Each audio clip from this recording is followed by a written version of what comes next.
changement de...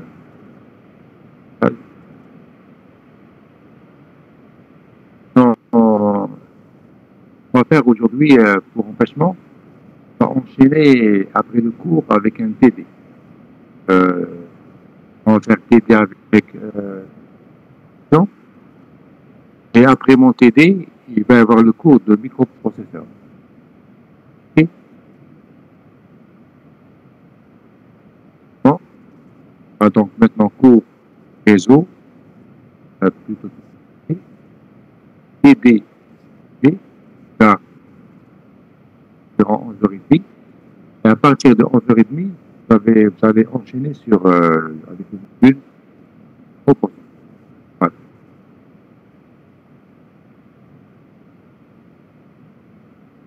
De lancer l'enregistrement.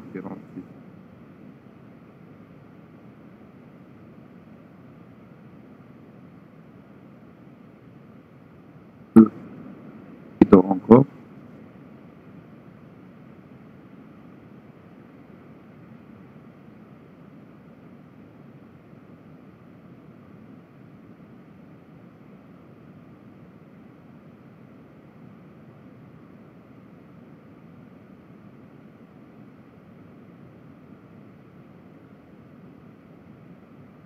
La dernière fois, il est arrêté ici. On va parler donc, présenter plutôt deux sous-couches, couche des ondes données, notamment donc la sous-couche et la sous-couche MAC. Dans ce chapitre, on va axer sur la couche MAC, qui a donc couche de contrôle d'accès au support de transmission. Et pour rappel donc, la sous-couche MAC, elle est responsable de trois choses. D'abord, donc, encapsulation des données RAM. Donc, la sous-couche va donner des couches supérieures, généralement des paquets. Et, bon, on va retrouver par la suite. Et ces paquets-là ces données-là sont reçues par la sous-couche MAC, sont encapsulées dans des RAM. La sous-couche MAC aussi, elle est responsable du contrôle d'accès au support de transmission. Avant d'envoyer un message, il faut bien sûr vérifier qu'il est possible d'accéder au support de transmission sans conflit. Ça aussi par et aussi, la troisième chose, c'est que la sous-couche MAC, elle fournit l'adressage physique. L'adressage, plus souvent, l'adressage MAC.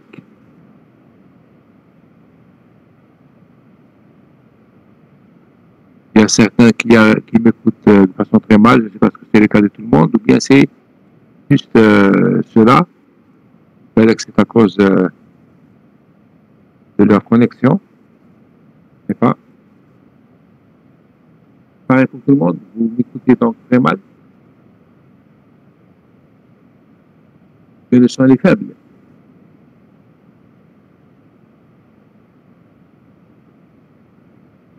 Essayez de parler plus fort.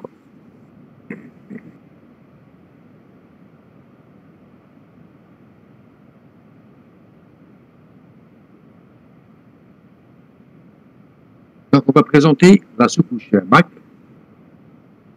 On va présenter la première fonction qui est encapsulation des données par la sous-couche MAC dans des RAM. Donc, cette encapsulation des données, elle comprend les éléments suivants. Donc, elle comprend donc la trame Ethernet dans laquelle seront encapsulées les données. Donc, concerne la structure d'une trame qu'on verra après. Même chose dans l'encapsulation de données, c'est que insère ici l'adressage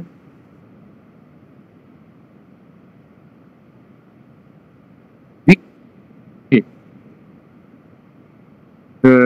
bon, c'est une chose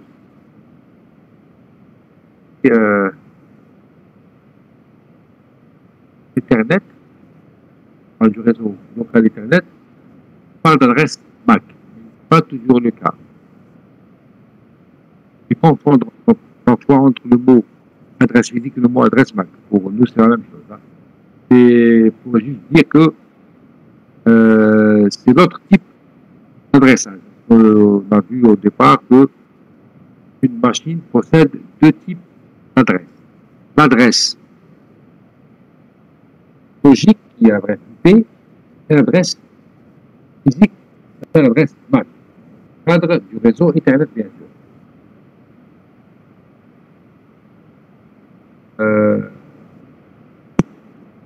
Bien sûr, le but ici, c'est de comprendre pourquoi une machine a besoin de deux types d'adresses.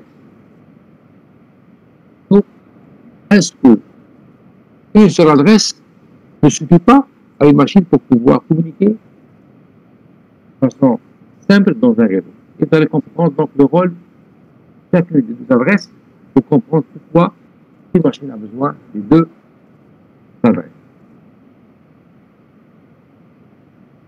Alors ici, il est dit que l'adressage physique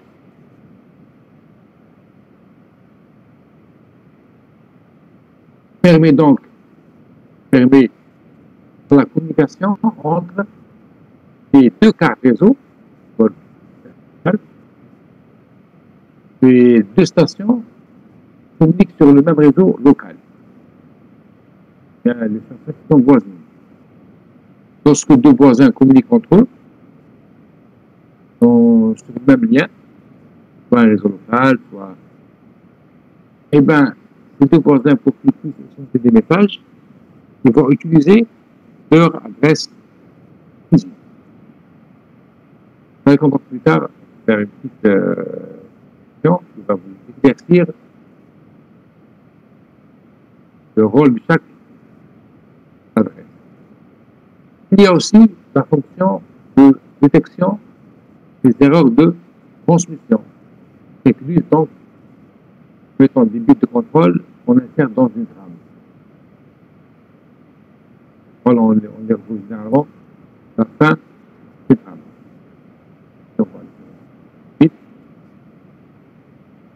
Et donc, voilà pour ce qui est de l'encapsulation d'une trame. Voilà donc le format d'une trame Ethernet, bien la structure d'une trame Ethernet. Il y a plusieurs champs. Le premier champ s'appelle le préambule.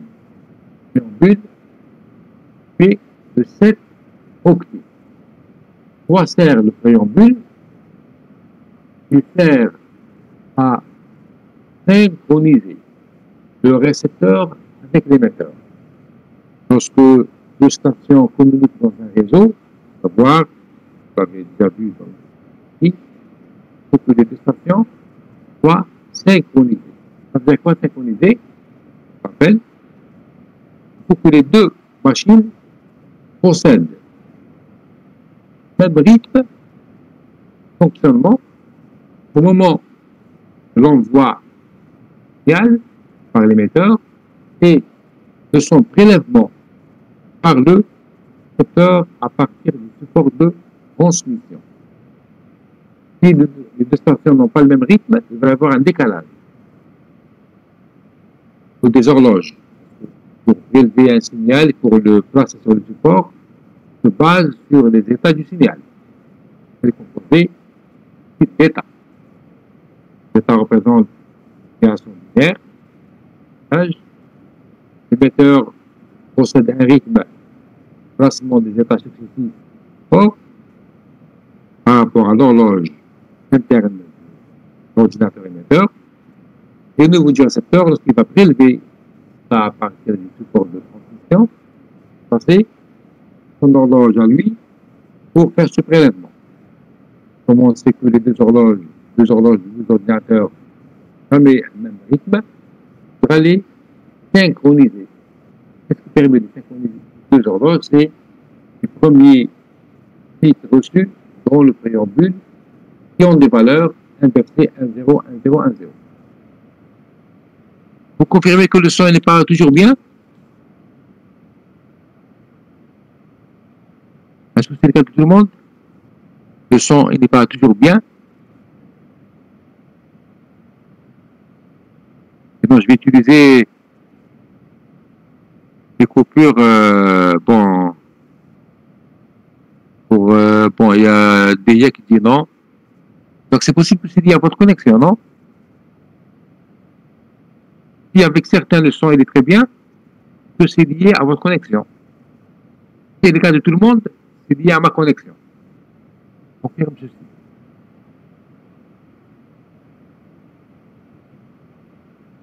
Sinon, à chaque fois que vous ratez quelque chose, vous me le dire pour expliquer, pour répéter le... Ou peut-être, je vais utiliser mon téléphone, je vais utiliser l'écran de mon téléphone pour voir.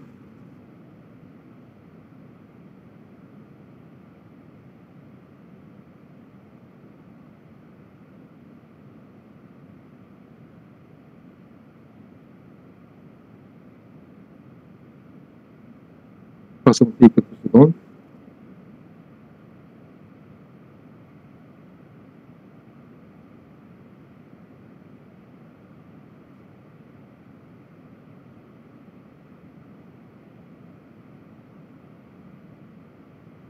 Non.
Maintenant, c'est bon? Est-ce que le son, il est meilleur?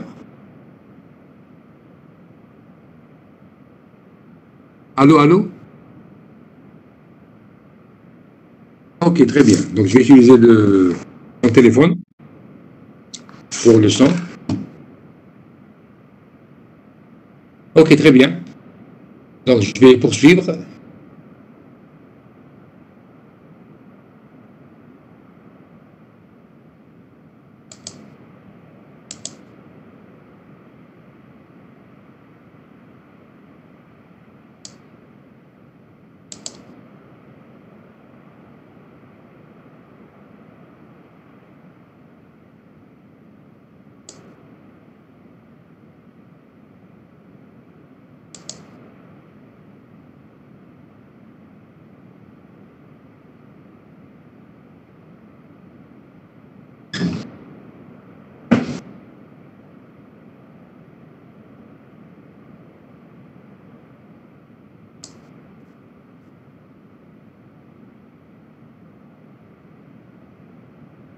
Deux minutes, là, je vais juste reprendre l'enregistrement.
J'ai un petit souci, j'arrive pas à relancer l'enregistrement.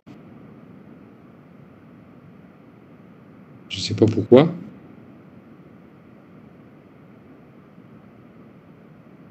C'est encore une fois.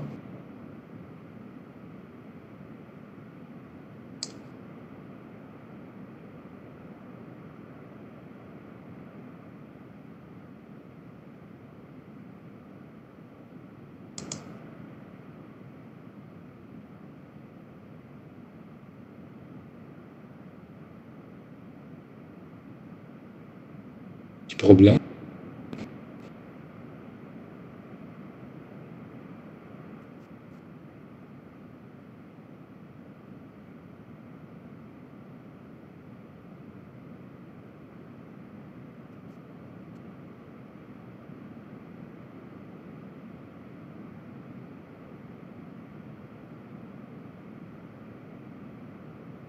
Est-ce que c'est le fait que j'ai connecté mon téléphone? Euh, L'enregistrement a été grisé. J'arrive pas donc à le relancer.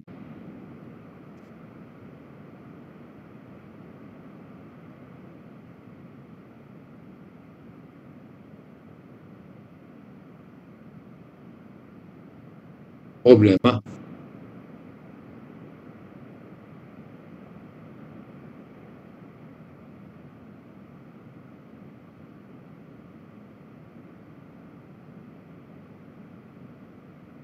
Bon, je vais me déconnecter du téléphone juste pour relancer l'enregistrement et je vais me reconnecter. Voilà.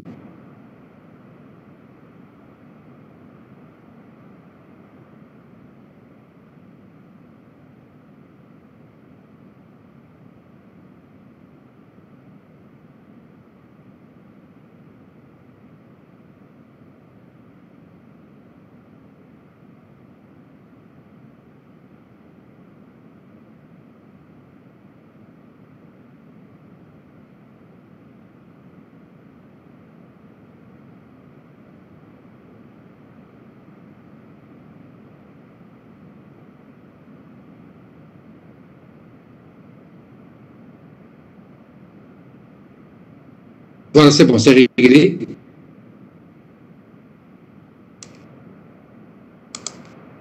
Est-ce que maintenant tout le monde m'entend? Reprendre. Ok, très bien.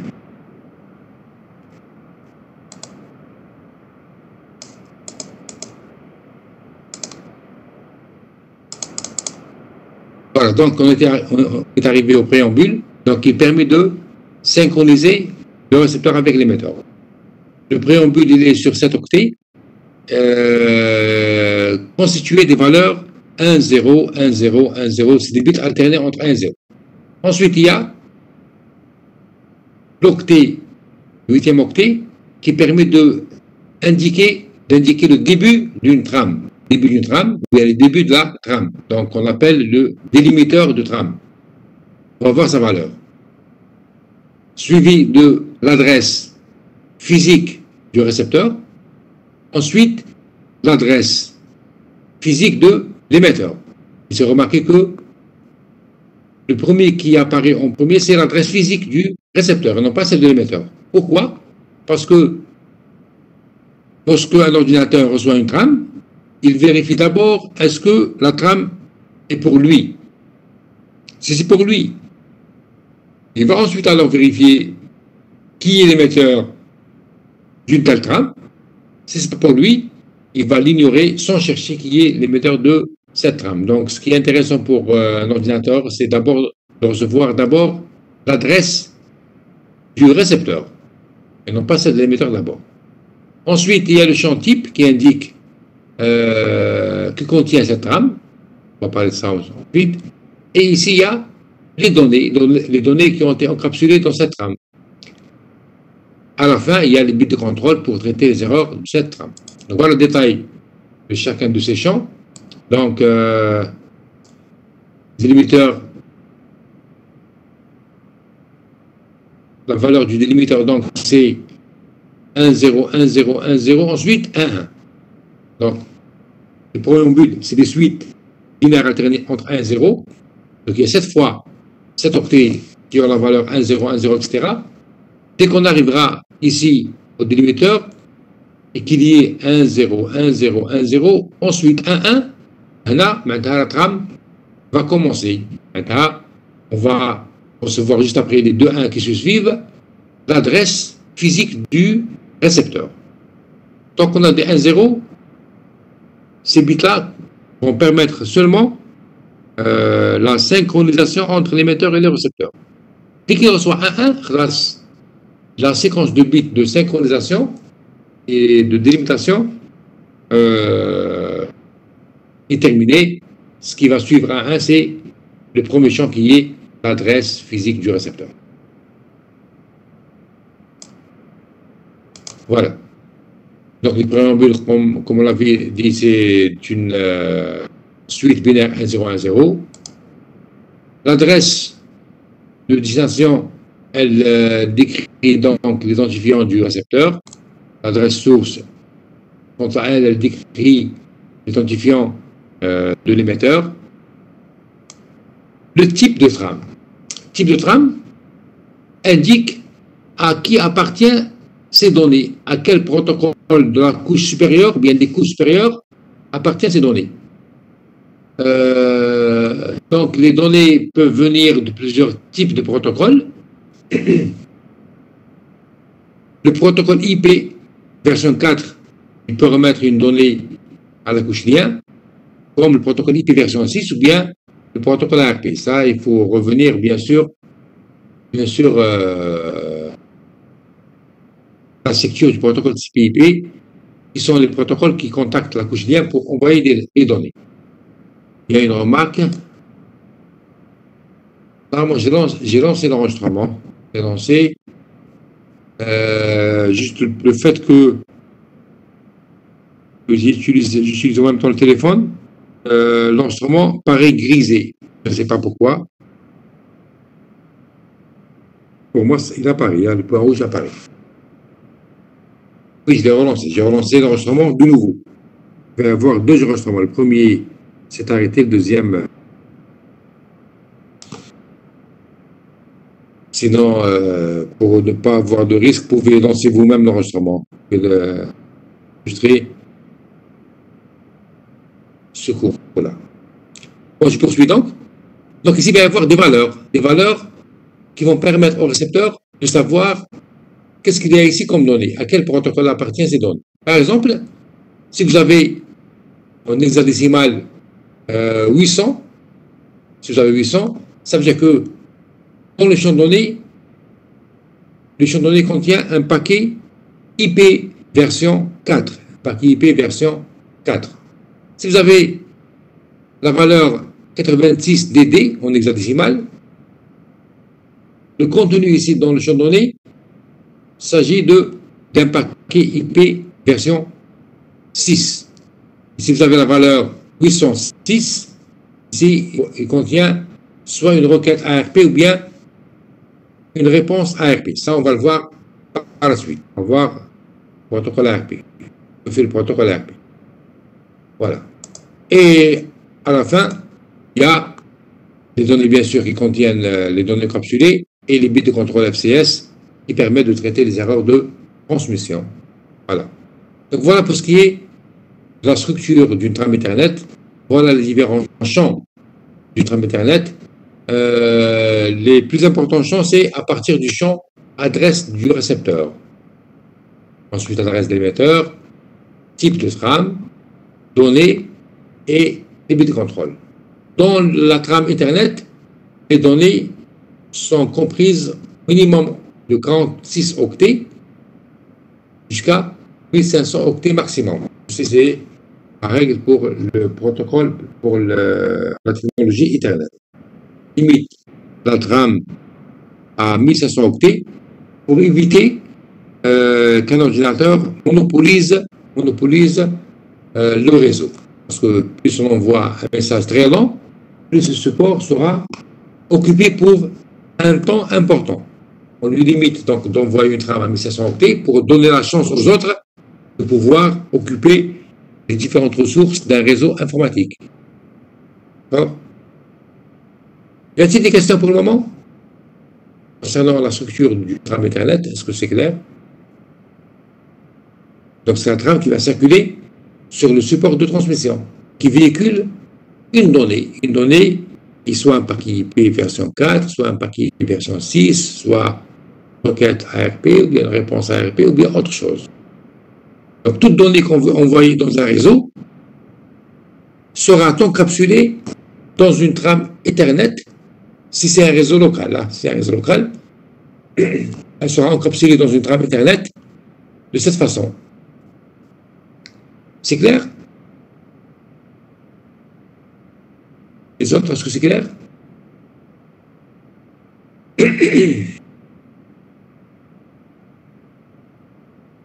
Ok.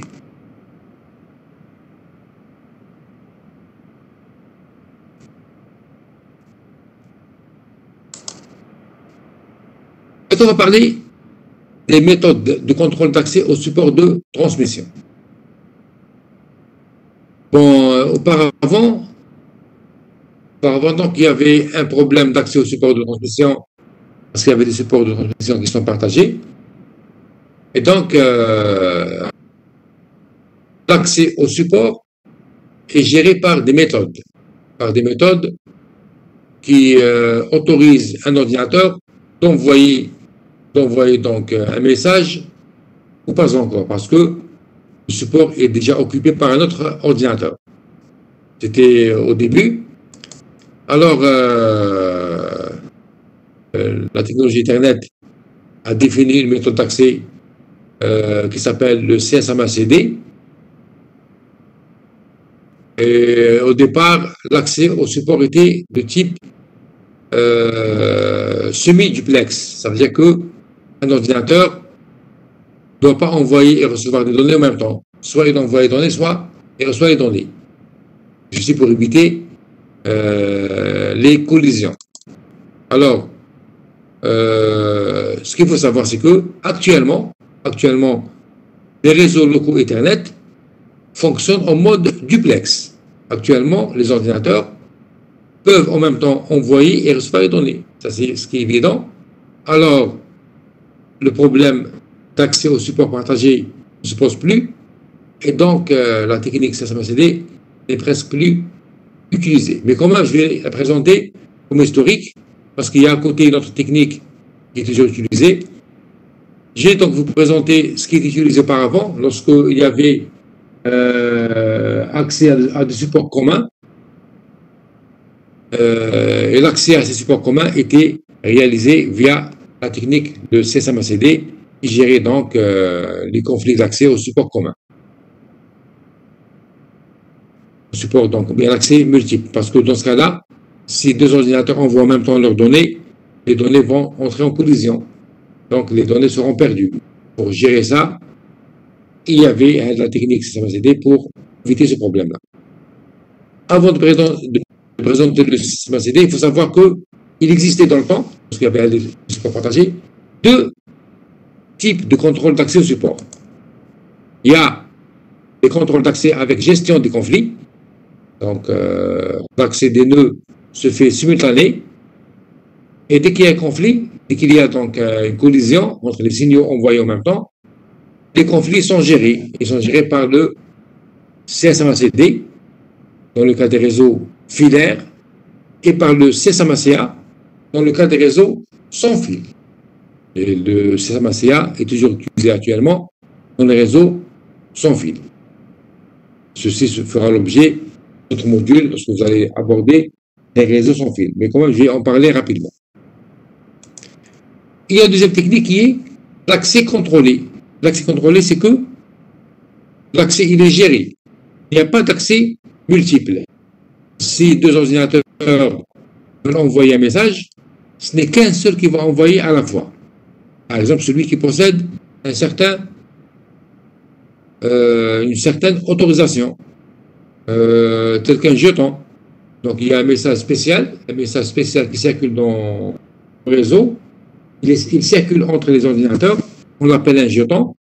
Celui qui a le jeton ADA, celui qui possède le jeton, alors, il peut envoyer ces messages. Dès qu'il termine, il remet le jeton à une autre machine. Et si un ordinateur n'a pas de jeton, il ne pourra pas envoyer le message parce qu'il n'a pas l'autorisation d'accès au support de transmission. Dans ce cours, on va présenter juste rapidement comme historique la première technique qui est l'accès avec la technique du CSMACD. On appelle donc accès multiple avec gestion de conflits. Donc, elle est utilisée dans les anciens réseaux locaux Internet. Elle fonctionne parce que le réseau fonctionnait en mode semi-duplex, où une seule machine envoie ou reçoit à la fois, pas envoyer et recevoir en même temps. C'est soit envoyer, soit recevoir et donner. Donc, cette technique est basée d'abord sur l'écoute de la porteuse. Ça veut dire qu'avant d'envoyer un message, un ordinateur écoute son support de transmission. Il va faire une écoute pour vérifier est-ce que le support contient des messages ou non. Est-ce que le support est en train de véhiculer des messages ou bien des signaux ou non. Si le support véhicule des messages, ça veut dire que le support il est occupé. Dans ce cas-là, l'ordinateur ne va pas envoyer des messages. Parce que s'il envoie des messages, il va provoquer une collision. Et donc, les messages seront perdus. Il doit patienter que le support se libère. Dès que le support se libère, il peut envoyer ce message. Mais ceci ne va pas empêcher qu'il ne va pas y avoir de collision. Parce que, à un moment donné, deux ordinateurs vont écouter le support. Parce qu'on parle d'écoute de la porteuse. Si deux ordinateurs en même temps veulent envoyer un message, que le support il est libre, les deux vont le trouver libre, donc ils vont envoyer leur message. Et donc lorsqu'ils vont envoyer leur message en même temps, ou bien presque, leur message va entrer en collision, ils seront perdus. Et donc après qu'un ordinateur envoie un message, il doit rester à l'écoute pour faire quoi? Pour détecter est-ce qu'il y a eu collision avec un autre message. Si, après avoir envoyé un message, il n'a rien détecté comme collision, c'est que son message a été bien reçu. Parce que le message était seul sur le support de transmission et dans le réseau. Mais si, après avoir envoyé un message, Mais au moment d'envoyer un message, il détecte une collision, détecte que les deux signaux sont entrés en collision, alors il va savoir que son message a été perdu. Qu'est-ce qu'il fait alors? Il doit, à ce moment-là, réenvoyer le message, mais pas tout de suite. Après un délai aléatoire pour éviter que les deux qui ont détecté la collision le réenvoient en même temps. Parce que si les deux ordinateurs qui ont envoyé un message, que leurs messages sont entrés en collision, qu'ils vont réenvoyer tout de suite leur message, sûrement ils vont provoquer une nouvelle collision. Donc qu'est-ce qui se passe? Chacun va prendre un délai avant de réenvoyer son message. Donc celui qui a pris un délai plus court, il va envoyer un message. Lorsque l'autre veut envoyer son message, il va trouver que le support il est occupé. Et donc il va patienter que le premier soit envoyé avant d'envoyer son message à son tour. Donc c'est ce qu'on appelle, on parle du processus de détection des collisions CSMA-CD. Bon, j'ai oublié de dire ce que veut dire CSMA-CD. Donc c'est Carrier Sense, qui veut dire écoute de la porteuse, avec un accès multiple access, et détection de collision. Donc Carrier Sense Multiple Access and Collision Detection.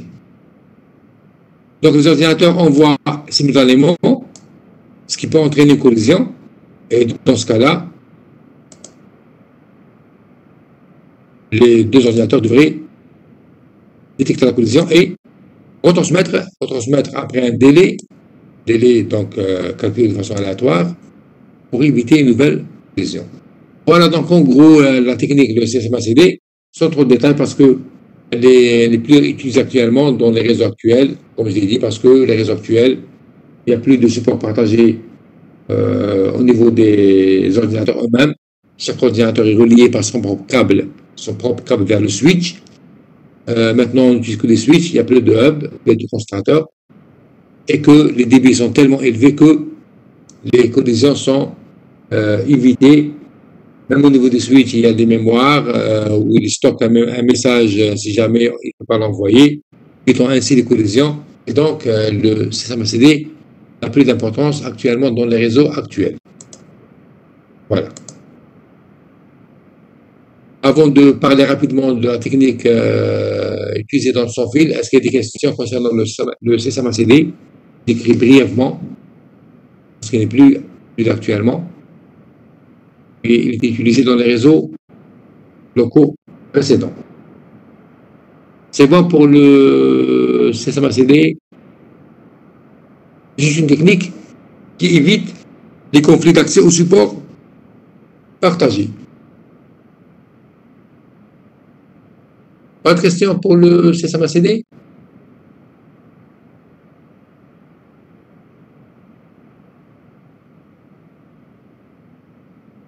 Pas de questions?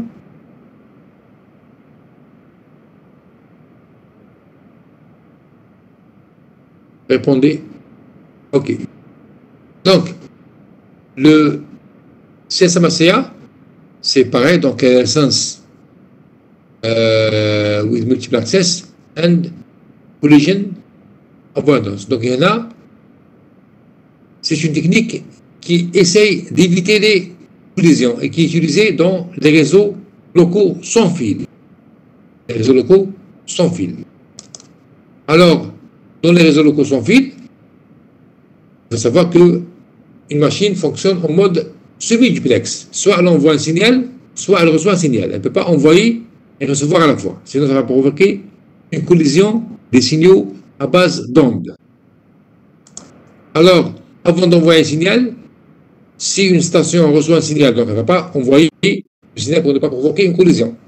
Qu'est-ce qu'elle fait? Elle doit patienter et que le support se libère. Le support libère qui est bien sûr l'air. À travers l'air, si on ne détecte pas d'onde, c'est que le support il est libre. Et donc, c'est un accès multiple avec écoute de la porteuse et prévention des collisions. On prévoit les collisions en évitant d'envoyer en même temps. Donc, ce processus, c'est que lorsqu'on envoie un message, les périphériques, il inclut la durée donc, pour envoyer un message, pour informer les autres quand est-ce qu'ils vont libérer ils vont terminer l'envoi de leur message.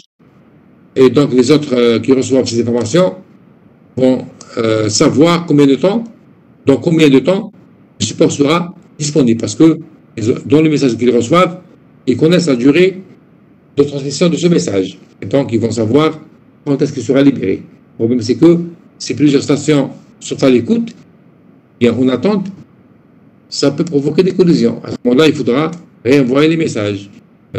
Voilà. Donc, voilà les grandes lignes de cette technique du sans-fil.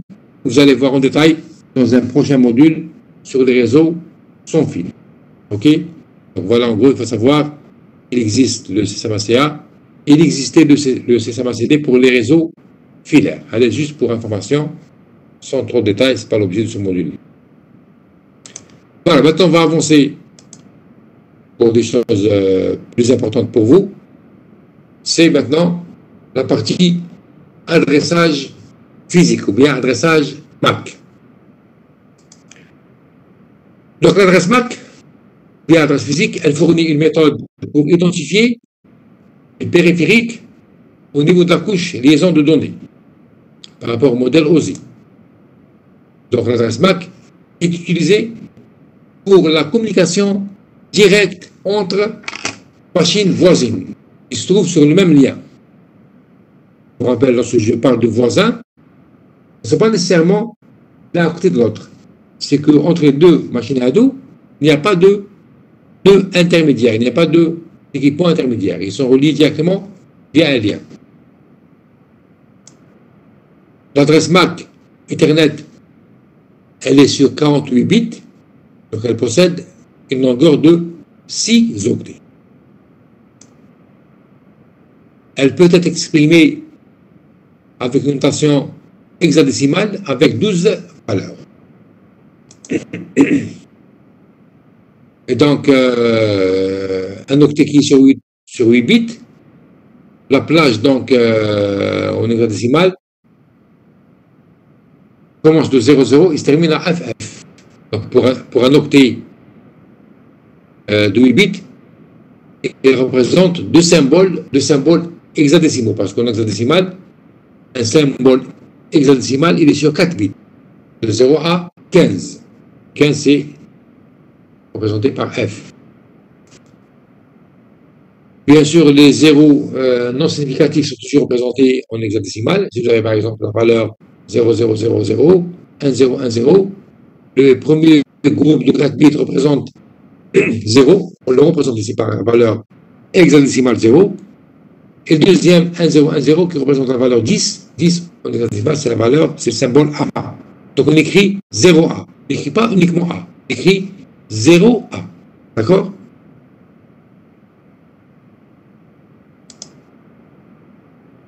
Et lorsqu'on écrit un nombre en format hexadécimal, juste une notation, pour comprendre qu'il s'agit du format hexadécimal, on le fait précéder par 0x.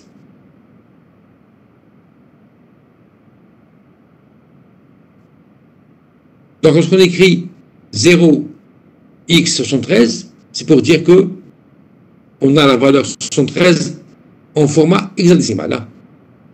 Comme on a fait tout à l'heure. Tout à l'heure, je vous ai montré certains codes pour le champ type. Je les montrer.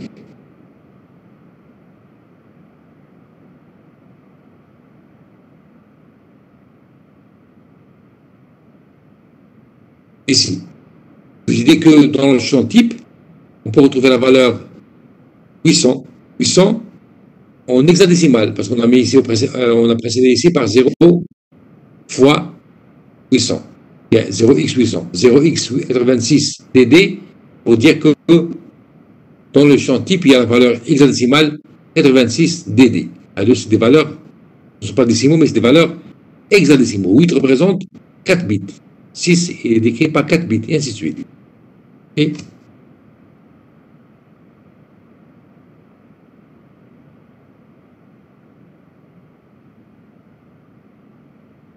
c'est surtout pour différencier donc la valeur décimale des valeurs hexadécimaux.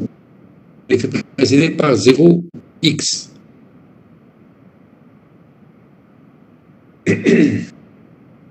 format de l'adresse MAC. Donc, il faut savoir bien sûr que chaque équipement va avoir sa propre adresse MAC. Il ne faut pas qu'il y ait deux équipements qui possèdent la même adresse MAC.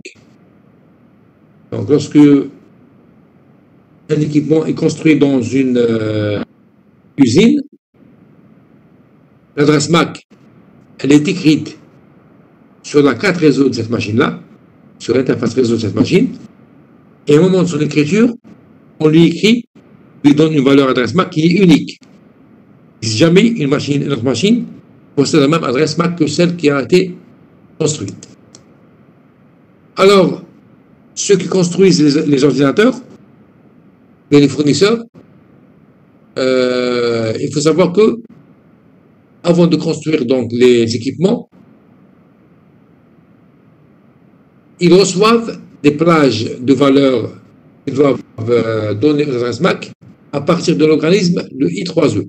C'est lui qui gère l'adressage MAC pour éviter donc qu'il y ait des adresses MAC qui sont les mêmes sur différentes machines construites par différents constructeurs. Et donc chaque constructeur, on va lui fixer les 24 bits qui sont du côté gauche, les 3 octets à gauche. Ils sont appelés, ils s'appellent l'identifiant unique de l'organisation. Bien, l'identifiant unique qu'on donne à ce fournisseur, lui. Et donc, si on prend cette adresse MAC, qui est sur, comme je l'ai dit, 48 bits, les 24 bits qui sont à gauche sont fixés par I3E pour cette constructeur. Pour chaque constructeur, on lui fixe une valeur pour les 24 bits qui sont à gauche. Les 24 bits qui sont à droite, c'est au fournisseur ou bien au constructeur des équipements réseau, des équipements donc informatiques, de les fixer. C'est à lui de les fixer pour éviter que deux machines construites par le même constructeur ne possèdent la même adresse MAC. Donc, si on prend deux machines construites par le même constructeur, ils vont avoir du côté gauche la même valeur. Parce qu'ils ont été construites par le même.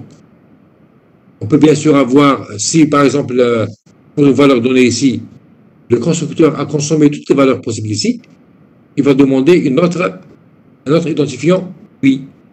Et donc, c'est possible que deux machines de marque, par exemple HP, deux ordinateurs de marque HP, n'ont pas la même valeur ici. Pourquoi? Parce que les deux machines n'ont pas été construites dans la même période. Et si vous prenez deux machines construites par HP à la même période, sûrement la valeur du côté gauche pour les 24 bits sera la même. Vous pouvez vérifier, donc si vous prenez deux PC en SALTP, on va le vérifier, qui ont été achetés en même temps, vous allez voir que l'adresse MAC côté gauche est la même. Et si les deux PC de la même marque HP n'ont pas été achetés à la même période, on peut avoir différentes valeurs.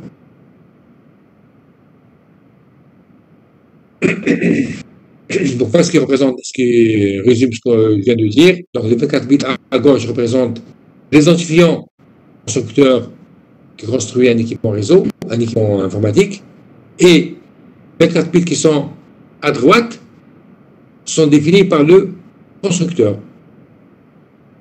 Et donc, ces chiffres hexadécimaux à gauche, donc, représentent l'identifiant du constructeur et les 6 octets, 6 symboles hexadécimaux à droite, c'est le périphérique. Par exemple, si vous rencontrez 0060 de F, ça veut dire que l'équipement a été construit par Cisco, l'entreprise ou bien le constructeur Cisco. Et ici, c'est ce qui indique donc l'équipement construit par Cisco. Donc, du côté gauche définit le constructeur, la marque du constructeur, si on veut. Et le côté droit, c'est en lui-même. Il y a plusieurs façons dont sont représentés les adresses MAC, il y a une écriture qui est faite par deux symboles. Donc, on écrit, par exemple, 00, 60, 2, 1, et ainsi de suite. Il y a une autre notation. Au lieu de faire un tiré, on met 2 points. Une troisième notation, c'est qu'on représente l'adresse MAC par groupe de 4 symboles, non pas par groupe de 2 symboles. C'est des groupes de 4 symboles séparés par un point. Voilà. Voilà donc les différentes notations qu'on peut retrouver pour l'adresse MAC. Maintenant, pour les équipements sous Windows, je pense qu'ils sont représentés par la première. Hein. On va le vérifier. Je vais juste, pour être sûr, on va le vérifier tout de suite.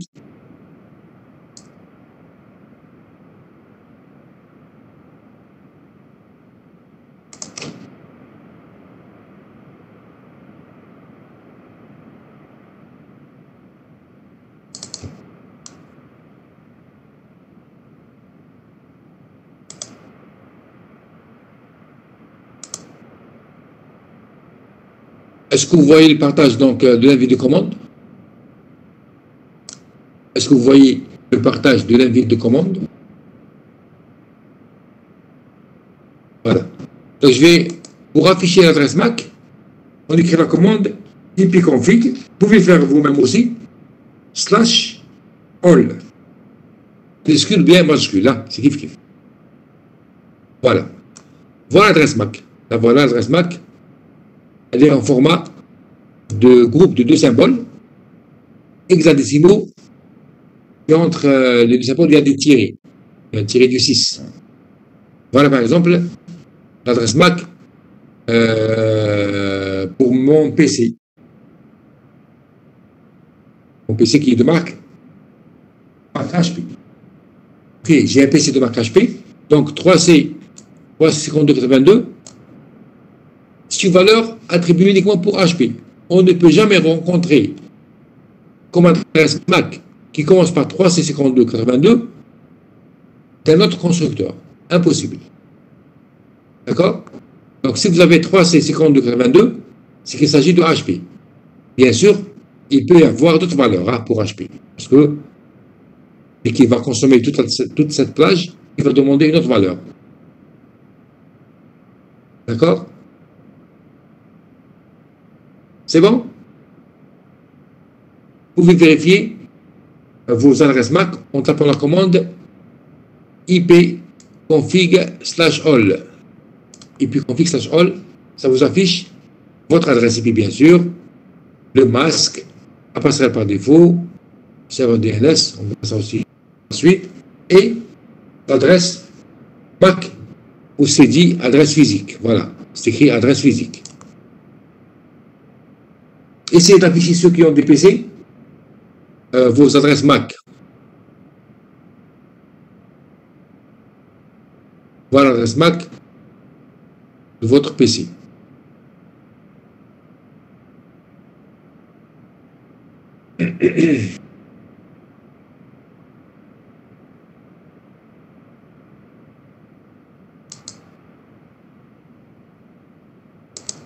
On revient en cours.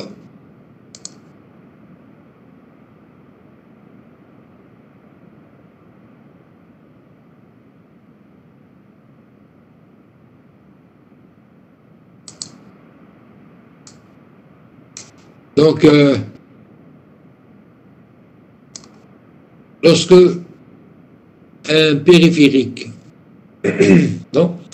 transfère un message dans un réseau Internet, le message, donc, il va l'encapsuler dans une trame Internet, il va rajouter un entête Internet.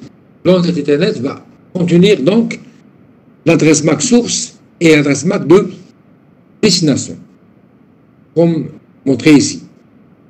Donc, il y a d'abord l'adresse physique, ensuite l'adresse,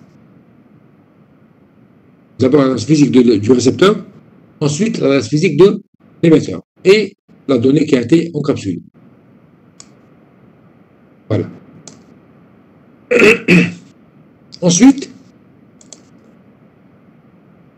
lorsque carte réseau reçoit une trame Ethernet,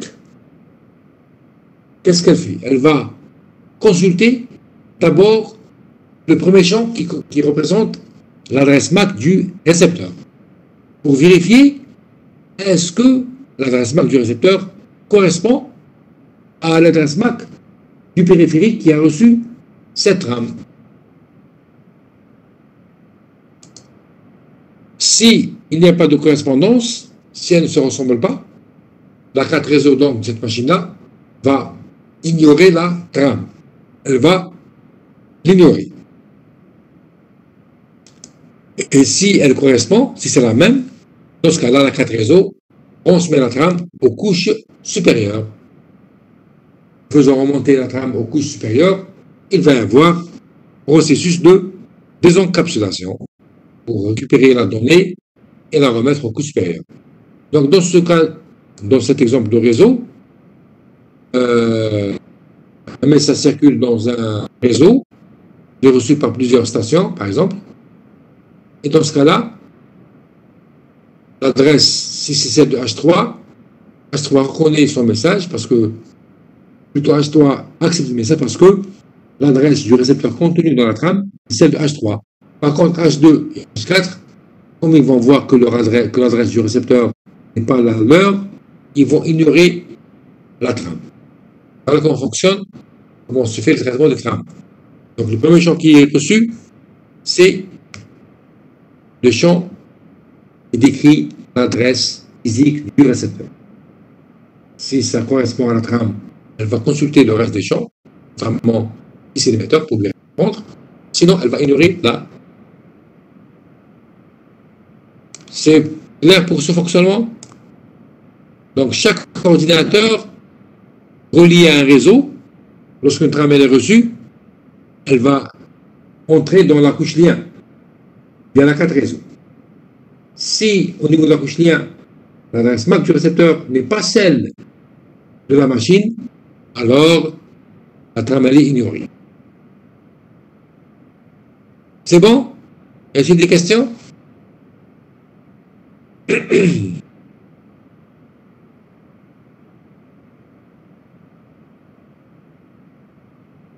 Des questions pour le traitement des trames? On se fait l'acceptation d'une trame.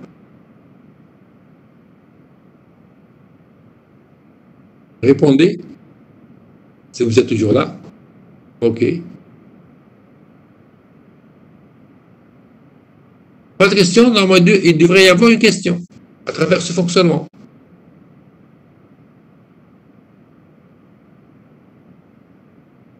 Réfléchissez.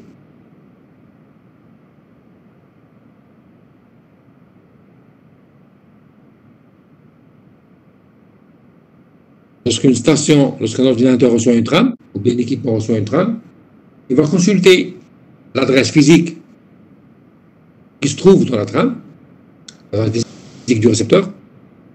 Si elle ressemble à la sienne, la trame, elle est acceptée, elle est remontée aux couches supérieures après avoir désencapsulé la trame pour récupérer la donnée qui se trouve à l'intérieur.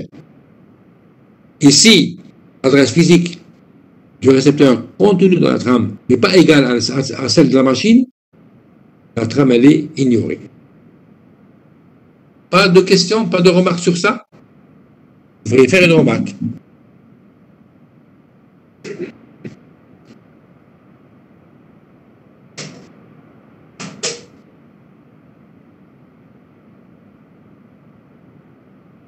Alors, j'attends vos remarques concernant ce fonctionnement.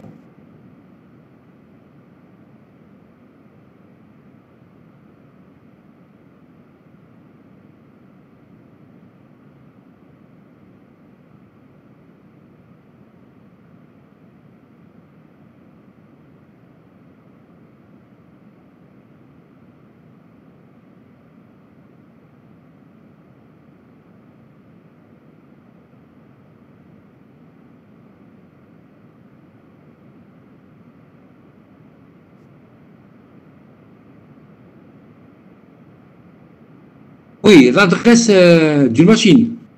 L'adresse d'une machine est stockée, elle est écrite sur la carte réseau de la machine. La machine va consulter juste, va lire l'adresse qui est écrite sur la carte réseau.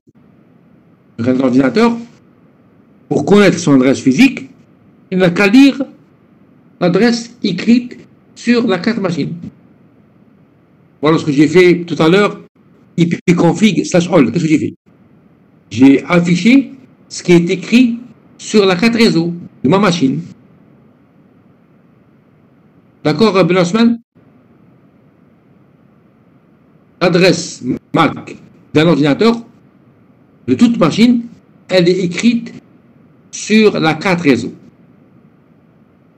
Tant que la carte réseau n'a pas été changée sur un ordinateur, l'ordinateur gardera toujours la même adresse MAC. L'adresse MAC, j'ai oublié de le dire, ne change pas. Ne change pas parce qu'elle est écrite physiquement lorsque la machine est construite dans l'usine sur la carte réseau. Donc, au démarrage d'une machine, elle va lire l'adresse MAC de sa carte réseau pour la connaître. Ensuite, comparer toujours cette adresse avec celle qu'on reçoit dans une trame, dans le premier champ qui est l'adresse physique du récepteur. Si les deux adresses se ressemblent, la trame elle est pour cette machine-là, il va donc l'accepter.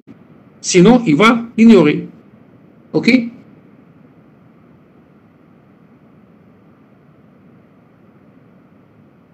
J'attends maintenant une remarque importante concernant ce principe.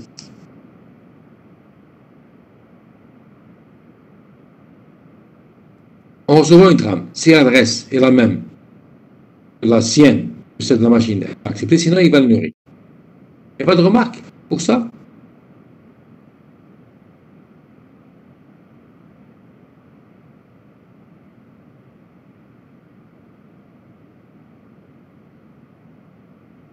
Pas de remarque?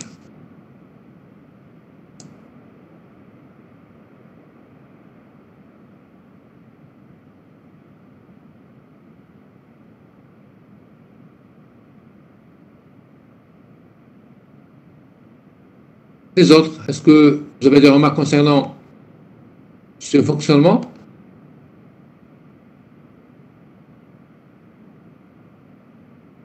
L'adresse source, c'est après. Si c'est pour lui, si donc si la trame elle est pour lui, il va alors consulter l'adresse source. Pourquoi? Pour lui répondre. Et si l'ordinateur n'est pas concerné par cette trame, parce que l'adresse MAC du récepteur n'est pas la sienne, il ne va pas chercher qui c'est l'émetteur. Il va ignorer la trame, sans chercher qui c'est le récepteur. Donc un ordinateur reçoit une trame, il ne va consulter le reste des champs, y compris l'adresse MAC de l'émetteur, si c'est la trame elle est pour lui.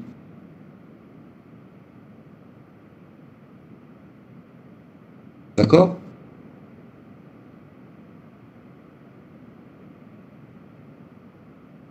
Alors, pas de remarque? Je vais vous la donner.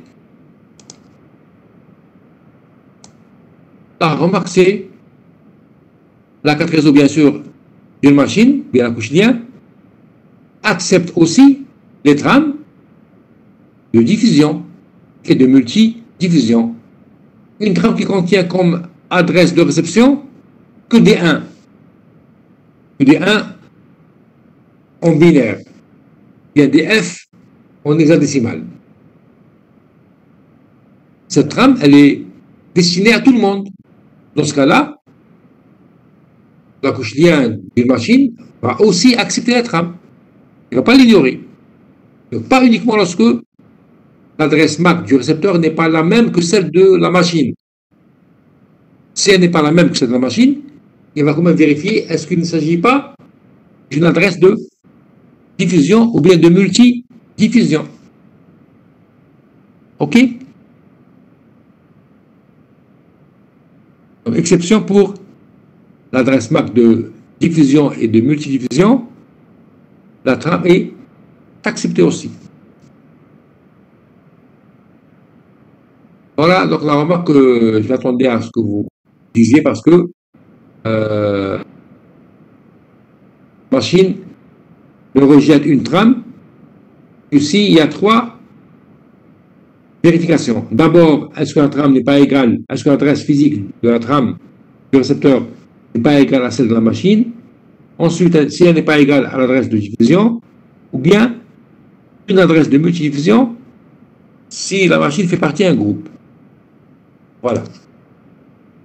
C'est bon, donc on parle maintenant, on va parler de la monodiffusion, l'adresse MAC de monodiffusion.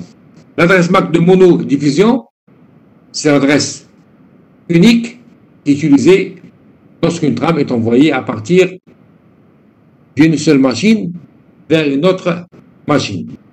Là, on parle de monodiffusion, une communication entre 2 machines. Une machine est émettrice, l'autre elle est réceptrice. Et l'adresse des 2 machines, elle est quelconque. Comme vous le voyez ici, donc la machine H1 envoie un message vers le serveur. Ici, dans ce cas-là, un serveur. Que fait donc la machine H1? Elle va générer une trame pour l'adresse MAC du récepteur et celle du serveur. Là, voilà, 0007E9. Et l'adresse MAC de l'émetteur et celle de la machine H1. Là, voilà, 0007, etc. OK?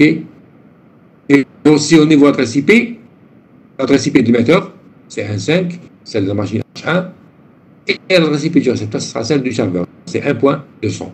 Voilà. Et elle est donnée, il y a les donc les erreurs de diffusion. C'est le cas classique. C'est le cas classique. On parle de monodiffusion. Et donc, l'adresse MAC, bien sûr, on va en parler ensuite. C'est qu'un ordinateur, lorsqu'il veut envoyer un message à un autre ordinateur, doit donc connaître l'adresse MAC du voisin. Comment donc déterminer l'adresse MAC du récepteur?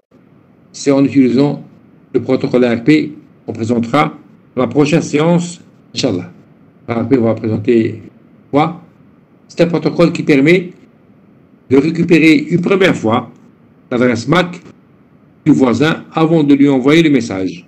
Une fois qu'il connaît son adresse MAC, il pourra la stocker chez lui pour que les prochaines fois, ce n'est pas la peine chaque fois, lui demander d'utiliser le protocole ARP.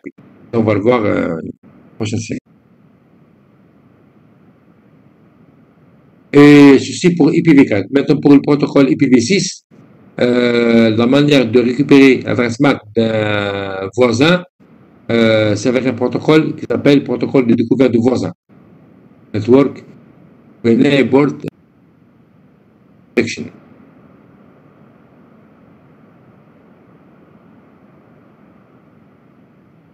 C'est le cas simple, c'est le cas de monodiffusion. Maintenant, vous voyez une remarque, bien sûr, que l'adresse MAC source est toujours utilisée dans une monodiffusion. L'adresse MAC source contient toujours une monodiffusion.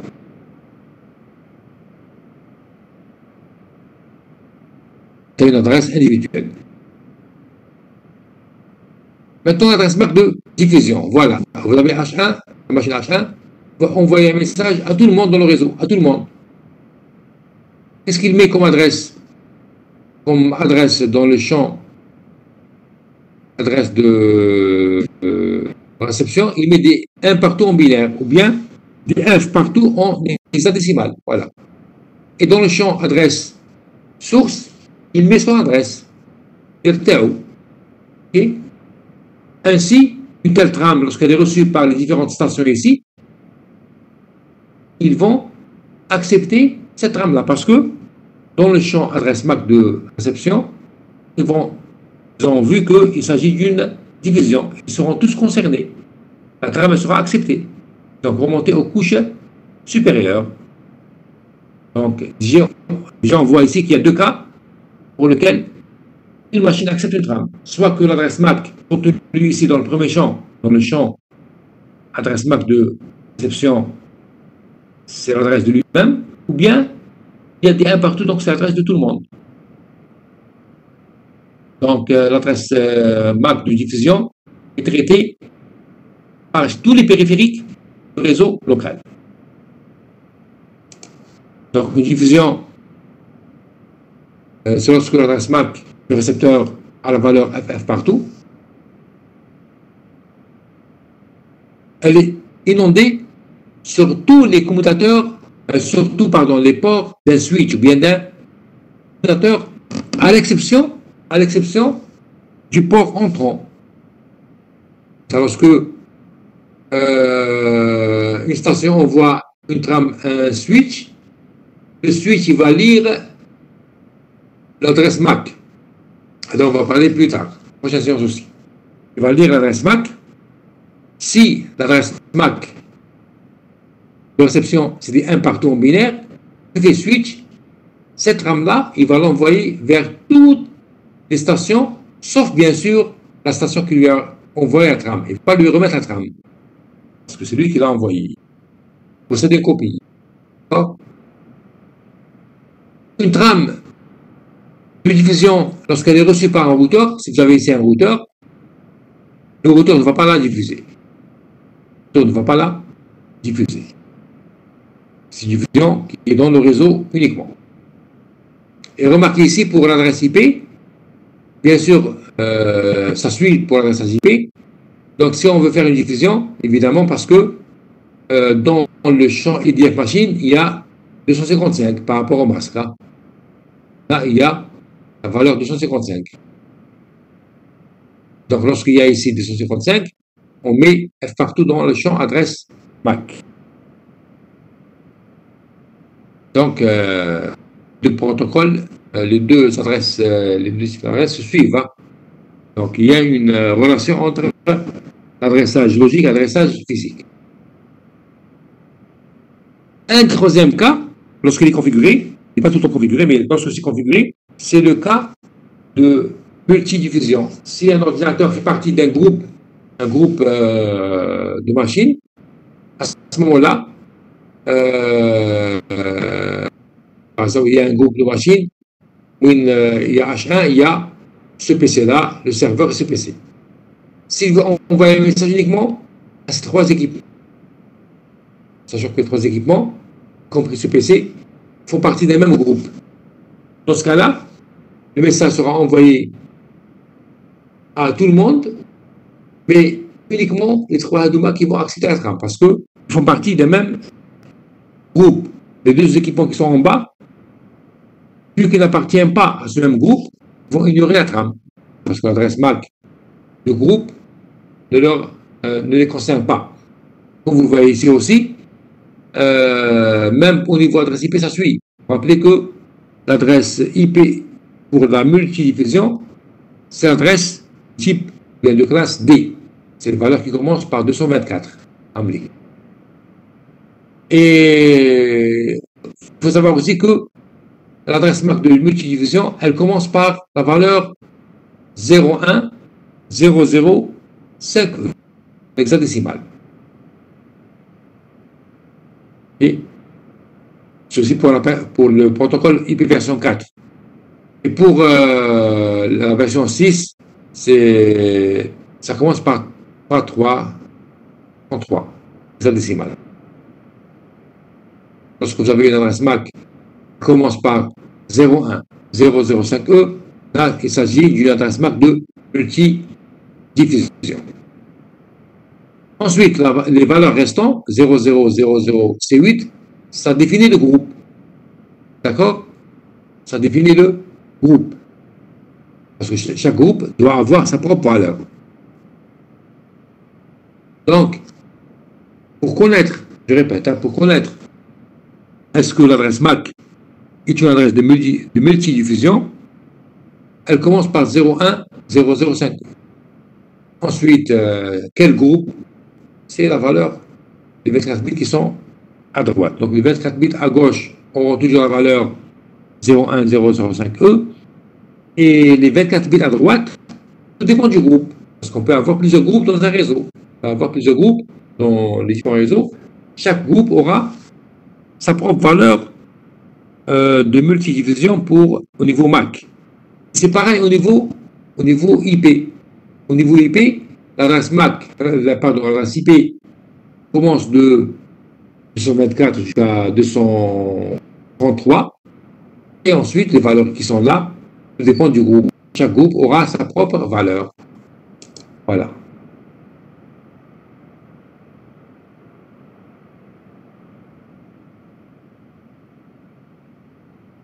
Et c'est pareil ici. Lorsque on envoie une trame de type multidiffusion, elle est diffusée sur tous les ports du switch, sauf celui qui envoie la trame. Et bien sûr, les ordinateurs qui reçoivent la trame, ils ne font pas partie du groupe, ils vont ignorer la trame. Les STP vont parler dans un cadre ultérieur.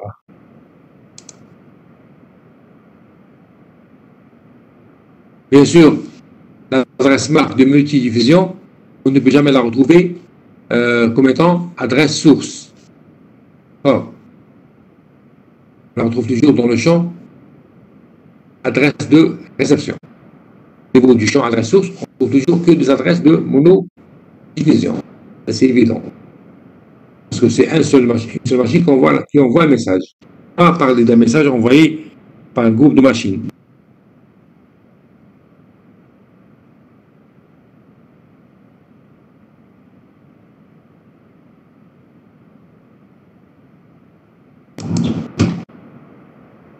Voilà.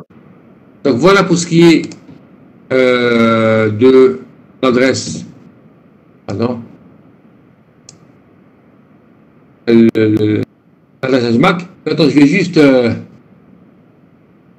pour terminer, vous montrer une présentation pour comprendre le fonctionnement, le lien qu'il y a entre l'adresse MAC et l'adresse IP. Et un petit instant.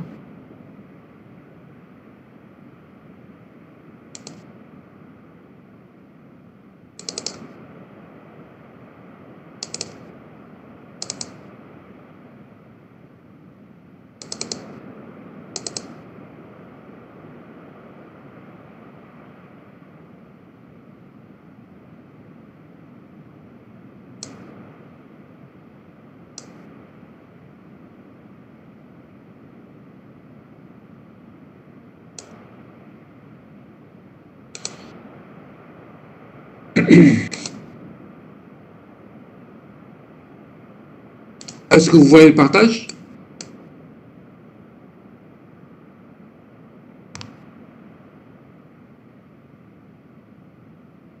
Ok. Maintenant, essayez de bien suivre. Hein.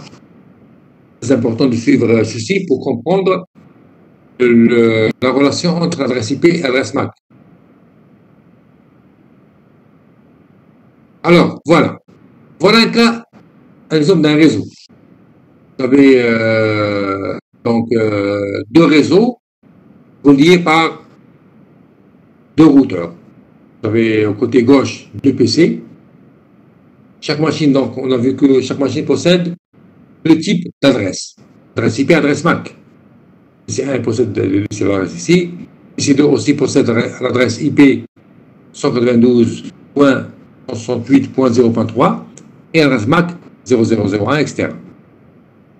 Le serveur sur notre réseau, lui aussi, il possède deux adresses, adresse IP et adresse MAC. Les deux routeurs, le routeur R1 et R2, comme ils possèdent deux cartes réseau, ils vont avoir deux adresses IP, deux adresses IP et deux adresses MAC. L'interface 00 possède l'adresse IP 192.168.0.1 et adresse MAC 003, etc. Et l'interface F01, elle contient l'adresse IP 200.151 et cette valeur-là. Le routeur R2, c'est pareil. L'interface F01 aura comme adresse IP l'adresse 200.152, adresse MAC qui est bas, et l'interface 00 aura comme adresse IP 272.16.01. C'est dans le réseau dans lequel se trouve le serveur, l'adresse MAC qui est là. Donc voilà l'adressage IP et MAC de chacun des équipements. Est-ce que c'est bon? Tout le monde a compris pour ce qui est de l'adressage? Si vous avez 3 réseaux, bien sûr, hein, vous avez 3 réseaux. Vous avez le réseau local de PC du côté gauche, avec l'adresse réseau 192.168.0.0. Vous avez un deuxième réseau local à droite où il y a un serveur et un routeur, avec l'adresse IP 172.0.0.0. Vous avez un réseau point à point entre les deux routeurs qui a la valeur 200.150.0 et normalement ici c'est /30, hein, 1.2. Voilà. Voilà le plan d'adressage. Y a-t-il des questions sur le plan d'adressage avant de passer à la présentation pour montrer le rapport entre l'adresse physique et l'adresse logique, ou le rapport entre l'adresse IP et l'adresse MAC? Pas de questions?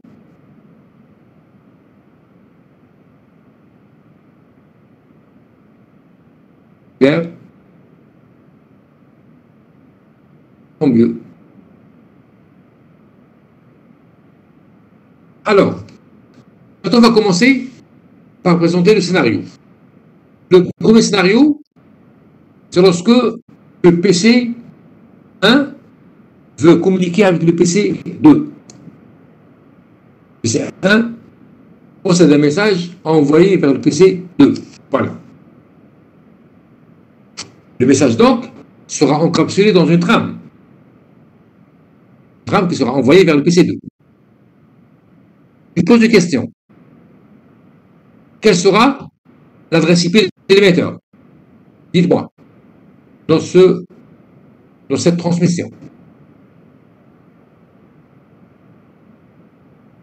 On va remplir le tableau LR. Voilà, c'est 0.02. C'est bien, c'est par la joue, c'est 192.168.02. Et celle du récepteur, c'est 0.3. Adresse MAC de l'émetteur, c'est quoi? C'est 00D0FF26, etc. Et celle du récepteur, c'est 001, 43, D3, etc. Voilà donc les deux types d'adresses qui vont se retrouver dans une trame. D'accord? Et dans le message qui sera envoyé de PC1 vers PC2. Lorsque PC2 reçoit la trame, est-ce qu'il va l'accepter? Oui, parce que l'adresse MAC de récepteur de réception dans la trame est la sienne. Elle ressemble à l'adresse MAC PC2. RO. Je la reconnais. Donc la trame, elle est pour lui. Il va l'accepter. Il va l'accepter et donc remonter la donnée qui se trouve dans la trame au couche supérieur en faisant une désencapsulation dans laquelle ce qui va remonter au couche supérieur, c'est l'adressage IP. Et dans ce cas-là, le PC2 va aussi vérifier que est-ce que l'adresse IP de destination est la sienne? Oui, c'est la sienne, c'est 192.168.03. Donc le message, il est pour lui. Il va le traiter et lui aussi il va le remonter au couche encore supérieur jusqu'à le faire parvenir à la couche application. Voilà pour ce qui est du cas d'une communication dans un réseau local. Dans un réseau local, ici, pas de problème, les choses sont claires et simples. C'est bon? Lorsque deux machines communiquent dans un même réseau local, dans un même lien, l'adresse IP de l'émetteur est celle de la machine, l'adresse MAC de l'émetteur est celle de la machine qui envoie le message, l'adresse IP du récepteur est celle de la machine qui va recevoir le message, ainsi que l'adresse MAC du récepteur est celle de la machine qui va recevoir le message. Parce que la communication ici, elle se fait entre deux voisins qui se connaissent. Voilà. C'est bon ici? C'est un cas très simple. Pas de questions? On passe maintenant au deuxième scénario. Le deuxième scénario, c'est lorsque PC1 veut communiquer avec le serveur. Ça veut dire maintenant, on aura affaire à une communication entre machines distantes, qui ne sont pas voisines. PC1 et le serveur ne sont pas voisins. Chacun se trouve dans un réseau différent. Que se passe-t-il? L'adresse IP, bien sûr, de l'émetteur est toujours celle de PC1. C'est 192.168.0.2. Et bien sûr, l'adresse IP du récepteur est celle du serveur. On aura la valeur 172.16.0.2. OK? Ici, que va remarquer le PC1? Il va remarquer que le récepteur n'est pas dans son réseau. Pas dans son réseau. Que va-t-il faire? À qui il doit remettre le message? Répondez-moi. Notamment pour ceux qui ont fait le TP hier. Lorsque PC1 veut communiquer avec une machine qui se trouve à l'extérieur de son réseau, à qui il va remettre le message? Répondez. C'est bien, c'est parachou. Les autres? Il va le remettre à son routeur. C'est bien MOB, donc c'est à son routeur. Et pour le remettre au routeur, qu'est-ce qu'il doit mettre comme adresse MAC et adresse MAC de l'émetteur et adresse MAC du récepteur? Qu'est-ce qu'on aura ici comme adresse MAC? Comme adressage MAC. Quelle est l'adresse MAC de l'émetteur et quelle est celle du récepteur?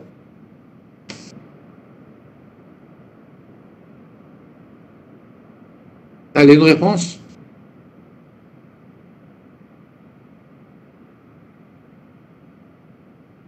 PC1 veut envoyer un message au serveur, il doit passer par son routeur. C'est bien, c'est parachou. Les autres? Répondez.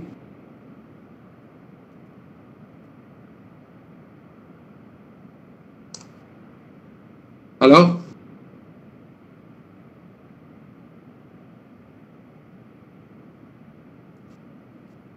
Répondez les autres. C'est qui ici l'émetteur? C'est qui l'émetteur ici?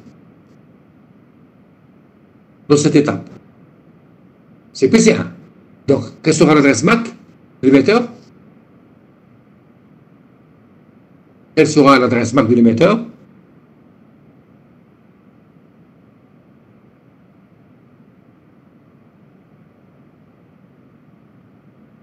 Alors, quelle sera l'adresse MAC de l'émetteur dans ce cas-là?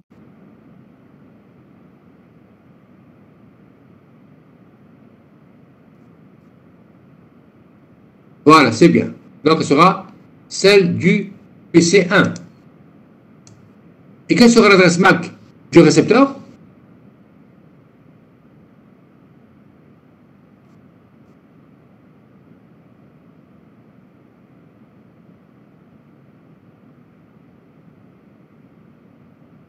Quelle sera celle du routeur? C'est bien. Celle du routeur. Et bien sûr, celle du routeur, c'est celle du côté l'interface F00. Hein? C'est du côté F00. Voilà donc. Donc, le PC va joindre le routeur, comme vous le voyez ici. Et qu'est-ce qu'il va mettre comme adresse MAC? Celle du PC1 et celle du routeur.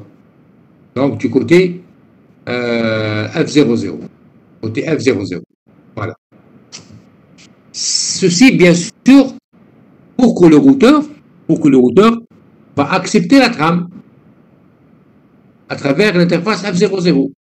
Parce que si l'adresse MAC de réception n'est pas égale à celle du routeur, le routeur va rejeter la trame. Oh. Mais si ce n'est pas celle d'une diffusion. Donc, pour que le routeur puisse accepter ce message, on doit mettre dans le champ adresse MAC de destination l'adresse MAC du routeur. Et ce qu'il y a, c'est que l'adresse IP de réception n'est pas celle du routeur, c'est celle du serveur. Lorsque le routeur accepte la trame, il va désencapsuler l'entête Ethernet et faire remonter la donnée vers les couches supérieures. Le routeur va consulter ensuite l'adresse IP du récepteur pour voir est-ce que le message est pour lui. Il voit que ce n'est pas pour lui, c'est pour le serveur. Qu'est-ce qu'il fait alors? Il va router le message, il va l'envoyer à son voisin parce que le message n'est pas pour lui. On lui a remis le message pour le transférer ailleurs, pour l'envoyer vers l'extérieur. Donc, que fait le routeur? Il va construire une nouvelle trame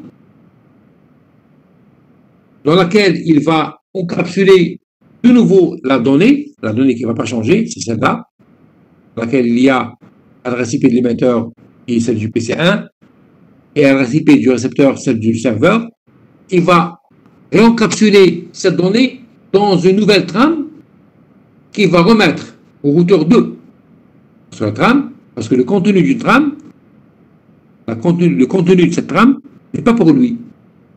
Et pour que la trame NDA, pour que la donnée soit remise au routeur 2, il va changer l'entête de la trame, dans laquelle il va mettre comme adresse MAC de l'émetteur celle du routeur 1 maintenant.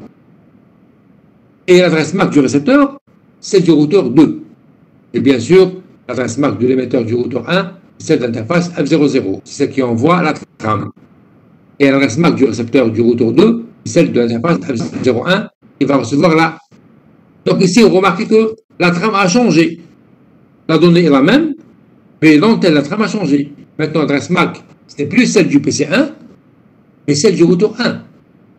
Et l'adresse MAC du récepteur, ce n'est plus celle du routeur 1, mais celle du routeur 2. OK? Le routeur 2, il va vérifier d'abord, après avoir reçu la trame, est-ce que l'adresse MAC du récepteur le concerne? Oui, il va trouver que c'est son adresse MAC. Il va donc accepter la trame, il va l'accepter. Il va l'accepter, il va enlever la donnée après avoir fait une désencapsulation, il va récupérer la donnée pour la faire remonter au couche supérieur. La couche supérieure va consulter l'adresse IP du récepteur pour dire est-ce que c'est pour moi le message. Il va voir l'adresse IP 72.16.02, c'est pas à lui. Donc le message n'est pas pour lui. Il va chercher qui c'est ce récepteur. Il va voir qu'il le connaît. R2 connaît ce récepteur. C'est un voisin. Il est juste à côté. Qu'est-ce qu'il fait alors? Il va prendre cette donnée-là, il va la remettre au serveur. Et son voisin. En mettant quoi?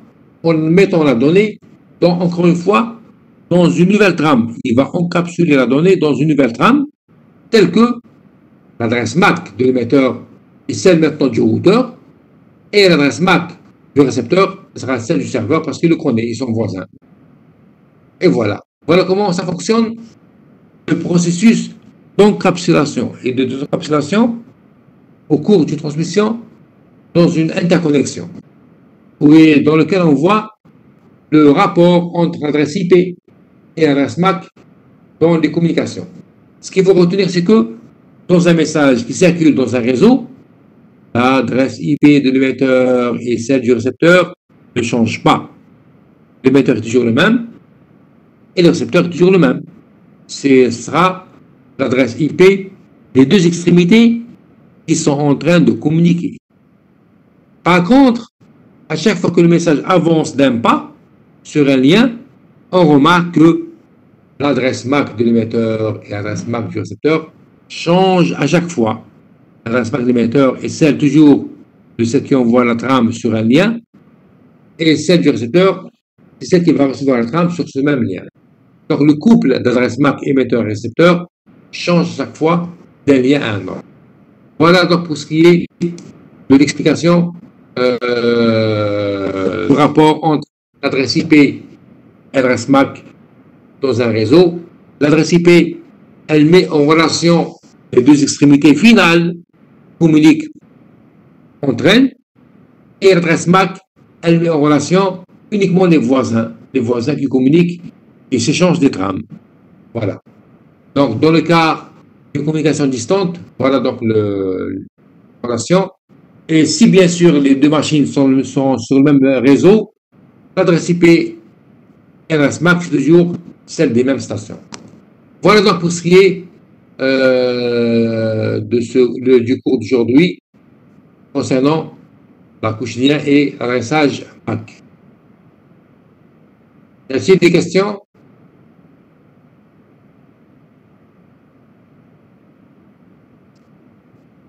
Pour bien comprendre ce qu'on vient de voir. Hein. Y a-t-il des questions?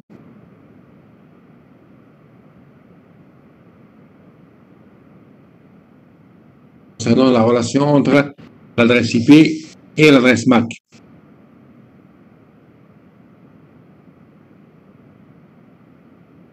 J'attends vos questions avant de prendre une pause de 5 minutes pour enchaîner sur le TD.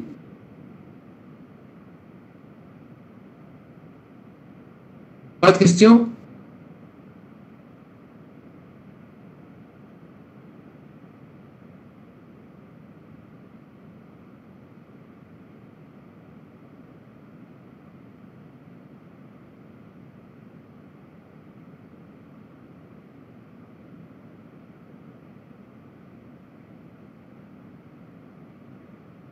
S'il n'y a pas de questions, on prend la pause de 5 minutes afin de reprendre le TD. Voilà.